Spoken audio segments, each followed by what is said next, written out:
Hello বন্ধুরা, তো চলে আসছি আজকে একটি নতুন ভিডিও নিয়ে তোমাদের সামনে। তো আমরা দেখতেই পাচ্ছ কোথাও একটা যাচ্ছি, তো কোথায় যাচ্ছি সেটা আমি পরে বলছি, সারপ্রাইজ। তো আমরা যাচ্ছি, দেখো কি সুন্দর আশেপাশের জায়গাগুলো। আর মার আমি যাচ্ছিলাম, তো পরে বলেই দেই, আমরা যাচ্ছিলাম পুজো দিতে মার আমি। তো সেখানে যাচ্ছি মার আমি। তো আমার এখানে কিন্তু মেয়ে যায়নি, মা মানে আমার মার আমি যাচ্ছি, আর আমার ওই পুচকি মাটা যায়নি, সে ছিল বাড়িতে। আর তোমাদের আমি দেখাচ্ছি যাওয়ার ভিডিওটা, কারণ দেখো রাস্তার কি অবস্থা। আর এখানে কিন্তু একজন গাড়িতে উঠলো, তাই এখানে থামিয়েছিল। রাস্তার কি অবস্থা তোমরা দেখো, রাস্তাটা এত এত খারাপ। আর চারপাশটা দেখো খালি ভুট্টার গাছ, চারিদিকে ভুট্টা, গোটা পথ গেছি খালি ভুট্টার গাছ। মানুষগুলো এত ভুট্টা লাগিয়েছে কি আর বলবো।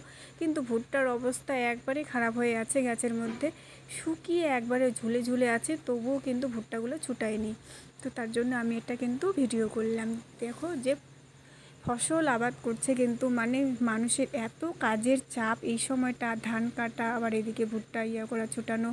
তো তার জন্য ওরা ছুটায়নি। তো সে গল্প করতে করতে তোমাদের সঙ্গে চলে আসলাম কিন্তু আমরা মেলায়। তো মা আর আমি মেলায় ঢুকছিলাম।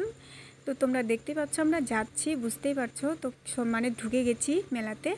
তো এখন কিন্তু আমরা মেলাতে ঢুকে দেখছি যে মেলা একবারে মানে পুজো দেওয়া সবারই শেষ, সবাই বাড়ি চলে গেছে, একদম ফাঁকা মেলাটা। তো আমরা কি করব, পুজো দিতে আসি, শেষ হোক আর পরে হোক, পুজো তো দিবই। আর এখানে কিন্তু পুজো দিয়ে সবাই বসে আছে, খাওয়া করছে, সবাই কিন্তু না খেয়ে মানে মানতগুলো পুজো দেয়।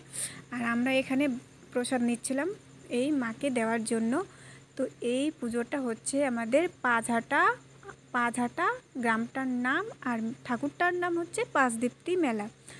তো আমরা এখানে এই যে প্রসাদগুলো মাকে দিব, তার জন্য এখানে আসছে। তো ওখানকার লোকগুলো প্রথমে পুজো দিয়ে দেয়, তারপর আমরা নিব।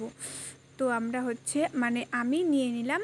আর আমি শুনলাম যে আমি ভিতরে যেতে পারবো, তো হ্যাঁ বললো যে তুমি ভিতরে যেতে পারবা। তো আমি ভিতরে চলে গেলাম পুজো দিতে।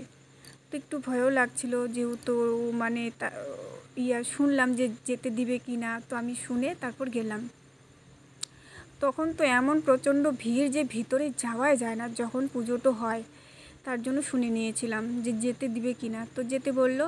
তো যাই হোক, খুব ভালো লাগলো, যেতে দিয়েছি। একবারে নিজে থেকে ঠাকুরকে প্রসাদ দিয়ে প্রণাম করতে পারছি, একবারে কাছ থেকে মনটা খুব শান্তি পেল।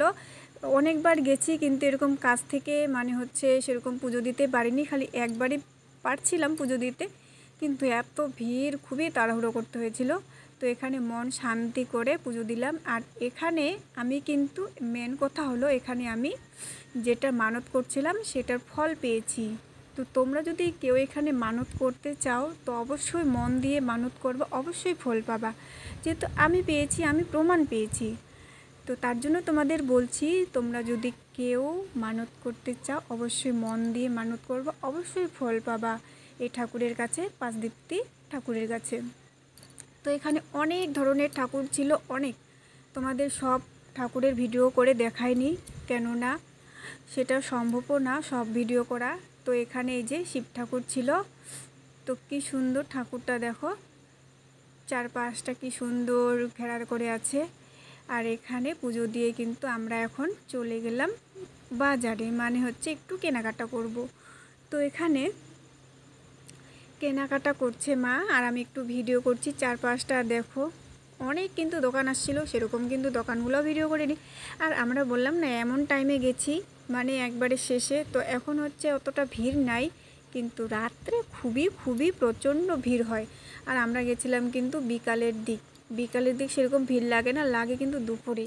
আর রাত্রে আবার কালকে হবে পুজোটা। তো এখানে কিন্তু হরেক মাল দিচ্ছিল 20 টাকা। তো আমরা একটু মার আমি দেখলাম, কিছু নিলাম না এখানে। আর অনেক অনেক দোকান আসছিল, কিন্তু খুব সুন্দর সুন্দর জিনিস ছিল। তো অল্প স্বল্প একটু জিনিস নিয়েছি, আর চলে যাচ্ছি এখন বাড়িতে। তো আমরা টোটোতে বসে পড়ছি বাড়িতে যাওয়ার জন্য, যেহেতু আমার মেয়ে বাড়িতে একাই আছে, তার জন্য।